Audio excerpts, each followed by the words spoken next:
इसी पर चर्चा करने के लिए वरिष्ठ पत्रकार राहुल लाल जी जुड़ गए हैं और आरबी उपाध्याय जी जुड़ गए हैं। आप दोनों का बहुत स्वागत है टीवी 100 पर। सबसे पहले आरबी उपाध्याय जी, जिस तरीके की केंद्र की नीति है इसको लेकर अभी तक विपक्ष सवाल उठा रहा था और अब सुप्रीम कोर्ट की तरफ से फटकार लगाई गई है, कैसे देखा जाए इसे? देखिए पूजा, स्पष्टता नहीं, हिंदी में एक शब्द है स्पष्टता। कहीं कुछ नहीं पता, वैक्सीन फ्री मिलेगी नहीं मिलेगी। 18 से 44 को अनाउंस भी कर दिया, वैक्सीन है नहीं। अब कहते हैं भी राज्य खरीद लेंगे, राज्य कहते हैं पैसा नहीं है, केंद्र हमें फ्री देगा।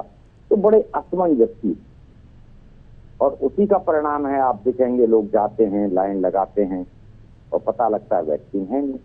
यानी बहुत सारे वैक्सीनेशन सेंटर चाहे दिल्ली हो या महाराष्ट्र हो खुले हुए हैं, लेकिन वैक्सीन नहीं है। वहां लिखा होता है, बोर्ड लगा होता है। तो ये जो स्थिति है ये बड़ी भयावह स्थिति है। देखिए क्लियरिटी नहीं है। अगर मान लीजिए राज्यों को अरेंजमेंट करना है तो केंद्र क्लियर कहते कि नहीं, राज्य खरीदेंगे और हम फ्री नहीं देंगे। यानी आप ना भी नहीं कर रहे हैं, फ्री दे भी रहे हैं लेकिन पर्याप्त मात्रा में नहीं दे पा रहे हैं वैक्सीन की। आप कहते हैं कि भी अंतर्राष्ट्रीय उस पर अरेंजमेंट करें राज्य। अब राज्यों ने निविदा भी अपना ठीक है जारी की, लेकिन अमेरिका की कंपनी है, वो कहती है हम केंद्र से बात करेंगे, केंद्र से ही हम पेमेंट लेंगे। तो ऐसी परिस्थिति में जब राज्य ने टेंडर कॉल किया इंटरनेशनल और उसके बाद जब ये शर्तें आती हैं तो कहीं ना कहीं केंद्र की ड्यूटी बनती है कि वो आगे आए, स्पष्ट एक नीति बनाए और बातचीत करे। कैसे भी हो, देखिए जनता वोट करती है पूजा, तो केंद्र की सरकार है वो भी जनता की चुनी हुई सरकार है और राज्य की सरकार है वो भी जनता द्वारा चुनी गई है। अब देखिए जिम्मेदारी तो लेनी पड़ेगी, चाहे राज्य ले या केंद्र। बिल्कुल। यहाँ क्या है कि दोनों पल्ला झाप। राज्य कहता है कि केंद्र नहीं हमें दे रहा है, केंद्र सहयोग नहीं कर रहा है, हम पूरी कोशिश कर रहे हैं, और केंद्र कह रहा है कि राज्य सहयोग नहीं कर रहे हैं। अब कौन झूठ बोल रहा है, कौन सच बोल रहा है?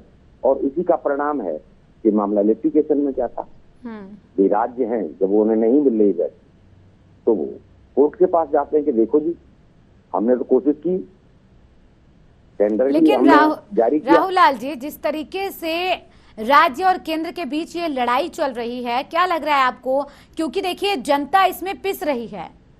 वैक्सीन की कमी की बात स्वीकार करने के लिए कोई पहले तैयार नहीं था जब विपक्ष लगातार सवाल उठा रहा था, और अब जब ये कहा जा रहा है कि वैक्सीन की कमी है तो फिर ये कहा जा रहा है कि आप अपने अपने स्तर पर वैक्सीन मंगा सकते हैं।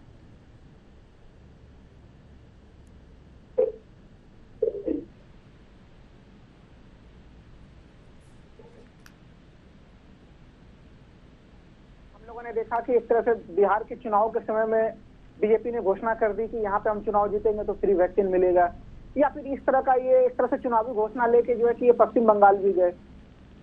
जबकि भारत का इतिहास रहा है कि यहाँ पे वैक्सीनेशन हमेशा से फ्री ही रहा है।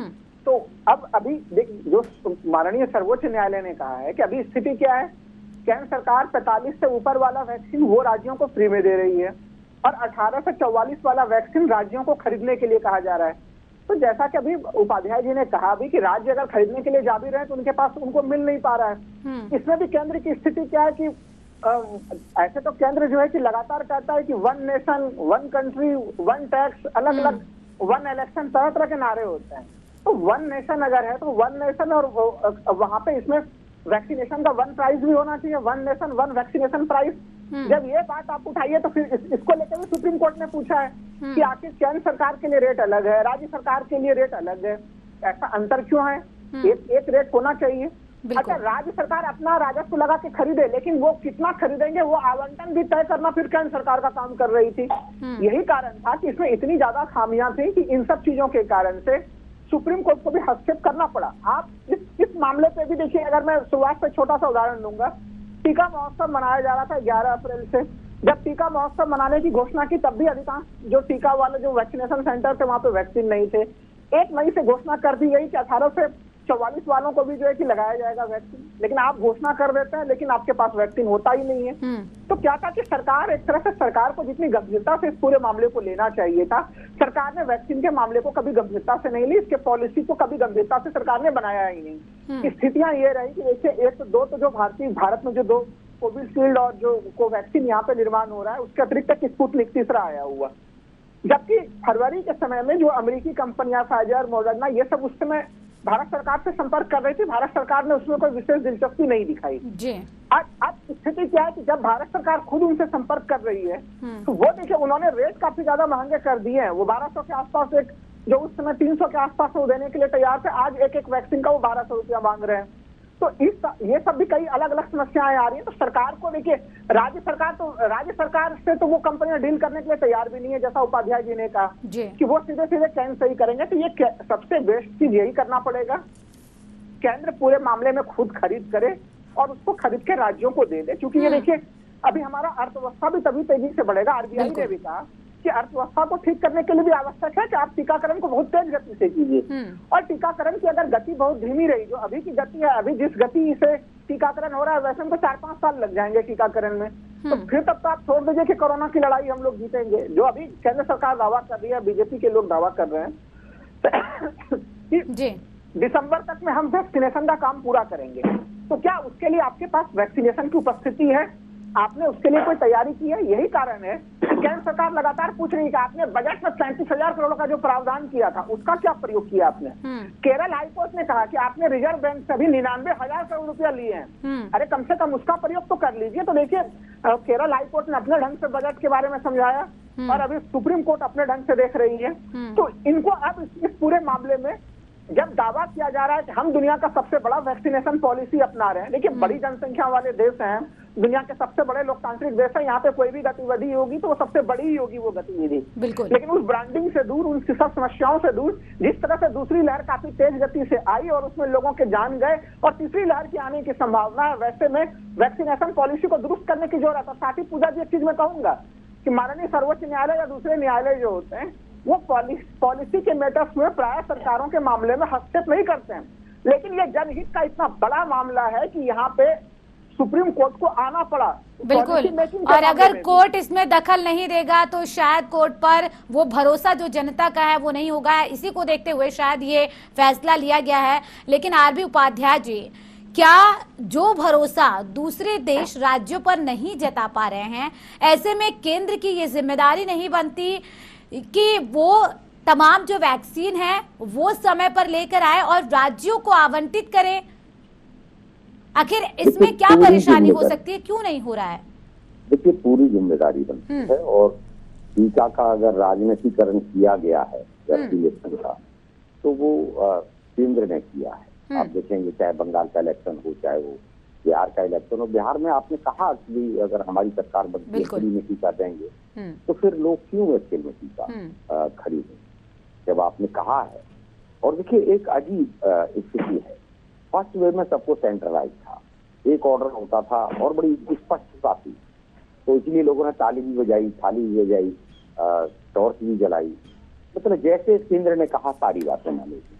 सेकंड वेव में पॉलिसी पैरालिसिस दिखा, कहीं कोई नीति स्पष्ट नहीं थी, राज्य अपने तरीके से करें, राज्य सब कुछ। देखिए, राज्य की अर्थव्यवस्था भी ठीक नहीं है।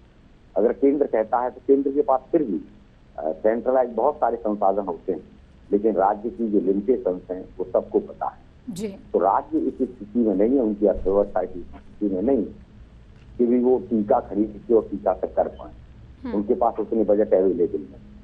तो देखिए, माननीय सुप्रीम कोर्ट को भी इसीलिए हस्तक्षेप करना पड़ता है, बार बार कहना पड़ता है। क्यों कहना पड़ता है? क्योंकि कहीं कोई स्पष्टता न राज्यों में है न केंद्र में, और उसी का परिणाम आप देखेंगे कि फर्स्ट वेव में उतना जाने नहीं गई थी। मृत्यु दर देखेंगे आप सेकंड वेव में जितना शमशान घाट तक में जगह, आप देखेंगे पूजा न दवा थी, न बेड थे, न वेंटिलेटर था, ऑक्सीजन नहीं थी, और तो और मरने के बाद शमशान घाट की पर्याप्त संख्या में नहीं। तो ये जो स्थिति थी, ये भयावह स्थिति, और उसके बाद हमें सीखना चाहिए। कहीं ना कहीं स्पष्ट नीतियां, तो नीतियों की स्पष्टता अभी भी नहीं है। सब केंद्र राज्य के ऊपर छोड़ता है, राज्य केंद्र के ऊपर छोड़ता है, लेकिन अंतों उसका नुकसान किसका होता है? जनता का नुकसान होता है, जनता सफर करती है। बिल्कुल, सारा खामियाजा तो जनता को भुगतना ही पड़ता है। लेकिन आरबी उपाध्याय जी, देखिए पिछले दिनों किस तरीके से आरोप प्रत्यारोप का दौर देखा गया वैक्सीनेशन को लेकर, कि ये कहा गया कि जो बीजेपी शासित राज्य हैं उन्हें ज्यादा वैक्सीन की खेप दी जा रही है, जबकि जहां पर कांग्रेस का शासन है या फिर दूसरे राज्य जो सरकारें हैं पार्टी की, उस वहां पर कम दी जा रही है वैक्सीन। इसको लेकर भी देखिए कितनी खींचतान दिखाई दी। देखिए बस नेचुरल है, अगर प्रॉपर तरीके से डिस्ट्रीब्यूशन नहीं होगा और क्लियरिटी नहीं होगी, हम कहते हैं आप ठीक है 500 टीका दे रहे, क्लियरिटी तो हो कहीं। कोर्ट ने भी यही कहा कि आपने कितनी वैक्सीन खरीदी है आप बताएं, किस किस को दी है वो भी बताएं, पता लगे ना चीजें। अब कहीं कोई पब्लिक डोमेन में चीजें नहीं है कि कहाँ आप क्या कर रहे हैं, कितने का ऑर्डर दिया है नहीं दिया है। अभी राहुल लाल ने भी बिल्कुल ठीक कहा कि जिस समय में ऑर्डर करने चाहिए थे विदेशों में वैक्सीन के, वहां हम उतने गंभीर नहीं थे, हमने ऑर्डर नहीं किए।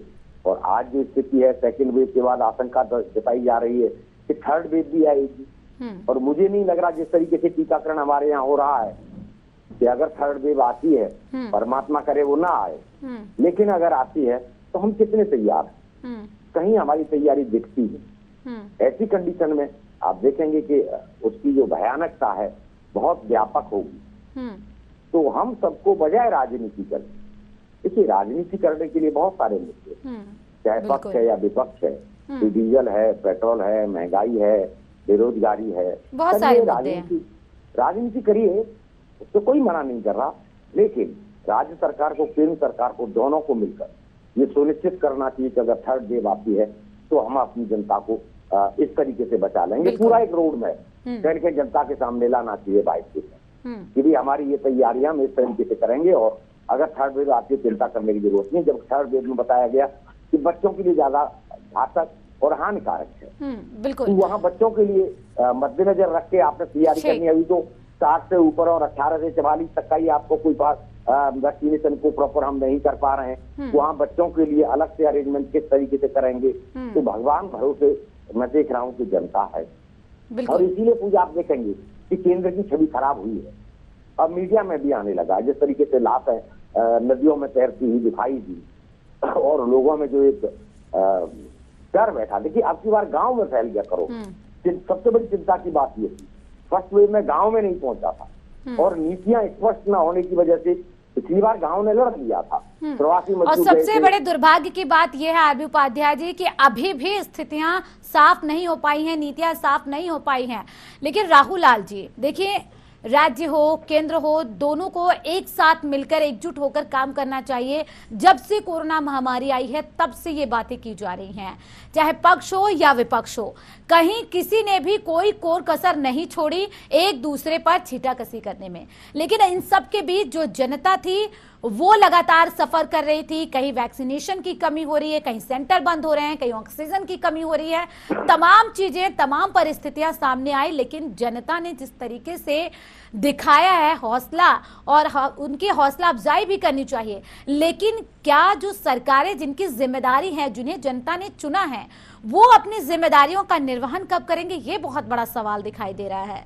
क्योंकि आज भी नीति स्पष्ट नहीं है, और अगर नीति स्पष्ट होती तो शायद सुप्रीम कोर्ट को दखल नहीं देना पड़ता। बिल्कुल आप सही कह रही हैं पूजा जी कि सरकार की नीति इस मामले में स्पष्ट नहीं रही है। हम लोगों ने शुरुआत से देखा कि सारे जो, देखिए सरकार को पिछले अक्टूबर से ही एक तरह से सेकेंड वेव की सूचनाएं वैज्ञानिकों की तरफ से काफी प्रबलता के साथ दी जा रही थी कि बड़ा वेव आएगा। यहाँ तक कि पिछले सितंबर अक्टूबर में भी उस समय भी कहा गया था कि ऑक्सीजन की जरूरत होगी। अब जो धीरे धीरे रिपोर्टें खुल के आ रही हैं, जो धूल में जो रिपोर्टें जो हमारे वैज्ञानिक सलाह दे रहे हैं, वो यूं ही जो है कि वो सचिवालय में धूल फांकती ही रहती हैं। वो तो क्या उस समय सरकार ने ये प्रयास किया कि उसी समय से ऑक्सीजन के अरेंजमेंट किए जाते, तमाम तरह की चीजें की जाती। उपाध्याय जी ने भी कहा अभी कि बच्चों के लिए हमने अभी तक तो बड़ों के लिए तो कोई प्रयास किए नहीं। बच्चों के वैक्सीन केवल दुनिया में जो 12 साल से ऊपर वाले बच्चों के लिए जो है कि जिसको अधिकांश देशों ने फाइजर की अनुमति दी है, सरकार ने फाइजर के साथ किस स्तर की बातचीत की है, उस वैक्सीन को लेने के लिए भारत कितना कैसा प्रयास कर रहा है, ये सब तमाम कई बड़े मुद्दे हैं जिसमें कि कोई अस्पष्टता नहीं है। आप घोषणा कर लेकिन देते हैं जनता तो बड़े-बड़े- यही जानना चाहती है कि आखिर वैक्सीन है या नहीं है, और अगर वैक्सीन नहीं है इसको लेकर आगे किस तरीके से वैक्सीन ज्यादा संख्या में पहुंचे, क्या तैयारी है केंद्र की या राज्य की, इसको लेकर यही तो तमाम सवाल है जो जनता जिनके जवाब जानना चाहती है। देखिए पूजा जी, जनता बिल्कुल जानना चाहती है, हम लोग भी जानना चाहते हैं। देखिए आप क्या करते हैं कि देखिए हेडलाइन मैनेजमेंट एक बहुत बड़ी सी चीज होती है आज के समय में, तो सरकार उस पर ज्यादा फोकस करती है वो काम करने के बजाय। अब देखिए कह दिया गया राज्यों का आप ग्लोबल टेंडर निकालिए, जब आपके यहाँ पे 3 ही कंपनियों को अनुमति है जिसको कि आपने अभी तक अनुमति दिया है पहले कि भाई स्पुतनिक है, ये 2 हम लोग के अपने जो अपने टीके हैं, ये 3 ही है यहाँ पे भारत में। पहले तो भाई केंद्र सरकार अनुमति देगी तब तो राज्य फिर ग्लोबल टेंडर करेंगे। हालांकि उन लोगों ने संपर्क भी किया था, इसलिए उन कंपनियों ने कह दिया कि हम केंद्र से ही बातचीत करेंगे। तो ये आप देखिए अलग अलग स्टेट ग्लोबल टेंडर निकाल रहे हैं, जनता को लग रहा है कि नहीं ग्लोबल टेंडर निकाल के हम लोगों के पास आएगा। तो देखिए ये सब है जनता को धोखा देने वाली चीजें। आप कोरोना से लड़ने के लिए आप क्या कर रहे हैं, देखिए हम लोग उत्तर प्रदेश से जो चीजें कई वीडियो वायरल हो रहे हैं उसमें ये दिख रहा है कि वहां पे जो जांच टीम गई हुई है वो स्टिक्स को यूं ही वो जांच नहीं कर रहे और यूं ही अपनी जांच की खाना पूर्ति कर रही है। वो जिस तरह से विकास कागजों पे किया जाता था वैसे ही कागजों पे कोरोना से निपटा जा रहा है। तो अगर कोरोना को आप कागज पे निपटने क्या का जनता प्रयास माफ कीजिएगा कर तो पाएगी? इतनी जो जिंदगियां गई हैं उनके घर वाले कभी माफ कर पाएंगे? जिस तरीके से इस महामारी के दौरान काम किया जा रहा है, जो नीतियां अपनाई जा रही हैं, अगर इसमें भी अगर राजनीति महामारी के दौरान भी की जाएगी, जनता कभी उसे भूल पाएगी? नहीं, बिल्कुल नहीं भूल पाएगी। जनता ने तो ये देखा कि कोई जीवित रहते हुए उनको इलाज नहीं मिला। उनको एक देखिए मुश्किल से जो डॉक्टर्स बता रहे हैं कि लोगों को एवरेज तौर पे 5 से 10 दिन मैक्सिमम ऑक्सीजन की जरूरत होती थी, उसके बाद फिर वो खुद ही अपने सही हो जा रहे थे सामान्य दवाइयों के साथ। तो अधिकांश मौतें जो हुई हैं वो एक तरह से सिस्टम के खामियों की वजह से हुई है। पहली चीज तो यानी जीवित रहते हुए आपने उनको इलाज नहीं दिया, और जब वो मर गए तो उनको जो हिंदू धर्म में जो हम लोग कहते हैं कि 16 संस्कार, उसमें सबसे महत्वपूर्ण 16वां संस्कार अंतिम संस्कार होता है, वो भी नहीं मिला। अभी आदि उपाध्याय जी ने कहा भी कि नदिया में तैरती हुई लाशें मिल रही हैं। कि क्या स्थिति है संगम में, इलाहाबाद में, वो प्रयागराज में, वो हम लोगों ने देखा। वो तो ये एक स्थिति है कि ना जीवित रहते हैं कोई। इलाहाबाद हाईकोर्ट को भी कहना पड़ गया कि ये नरसंहार है। ये नरसंहार है, क्योंकि देखिए सिस्टम कोई प्रयास करता, कोई वैसा चीज करते हुए दिखता तो समझ में आता। अभी भी आप देखिए कि उत्तर प्रदेश में क्या हो रहा है। अभी उत्तर प्रदेश इतना भयानक त्रासदी से गुजर रहा है, ठीक है, वहाँ आंकड़े कम हो रहे हैं, उसके बावजूद भी वहाँ पे तैयारियां क्या हो रही है। जो सबसे बड़ा राजनीतिक दल है वो लगा हुआ है कि 2022 का विधानसभा चुनाव कैसे जीता जाए, पार्टी के अंदर के गुटबाजी को कैसे दूर किया जाए। क्या ऐसी गंभीरता के साथ अभी ये मीटिंग होनी चाहिए, कभी गंभीरता के साथ ये मीटिंग होनी चाहिए कि कोरोना से कैसे निपटा जाए। यही तो दुर्भाग्य है इस देश का कि जब जिस मुद्दे पर बातचीत होनी चाहिए उस पर विचार विमर्श किया ही नहीं जाता। आरबी उपाध्याय जी, वाकई में ये बहुत गंभीर समस्या है कि जब सभी राजनीतिक दलों को मिलकर ये सुलझाना चाहिए कि वैक्सीन कितनी जल्दी लोगों को लग जाए, पूरा देश कितनी जल्दी वैक्सीनेट हो जाए, इस पर फोकस करने की बजाय राजनीतिक पार्टियों का फोकस इस बात पर है कि 2022 के चुनाव में जीत कैसे हासिल होगी और अंदर खेमे में किस तरह से कलह चल रही है उसको ठीक की जाए। जनता राम भरोसे, लेकिन अंतः कलह पहले दूर करनी चाहिए। देखिए पूजा बिल्कुल ठीक कहा। सरकार की प्राथमिकता क्या है? प्राथमिकता जो होनी चाहिए वो प्राथमिकता है सरकारों की या राजनीतिक दलों की दिख नहीं चाहिए। जो इच्छा शक्ति होनी चाहिए वो इच्छा शक्ति दिख नहीं चाहिए।